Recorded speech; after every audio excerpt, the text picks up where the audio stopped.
حضرت انس رضی اللہ تعالیٰ عنہ نے ایک حدیث بیان کی، رسول اللہ صلی اللہ علیہ وسلم نے ارشاد فرمایا جس آدمی کے اندر تین باتیں ہوں گی اس کو ایمان کی حلاوت نصیب ہوگی۔ ان تین باتوں میں سے پہلی بات اللہ اور اس کے رسول کی محبت سب سے زیادہ جس کے دل میں ہوگی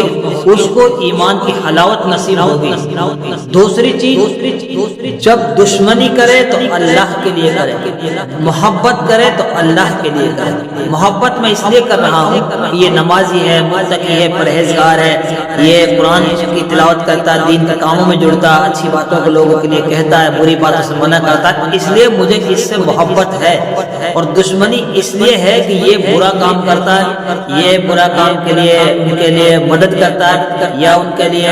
دین کے کام کے بارے میں مذاق بناتا ہے، یعنی اللہ والوں سے نفرت کرتا ہے، اس لیے مجھے اس سے دشمنی ہے۔ اور تیسری چیز ایمان کے بعد کفر کی طرف پلٹنے کو وہ ایسا سمجھے جیسے وہ اس کو آگ میں جانے کے لیے کہا۔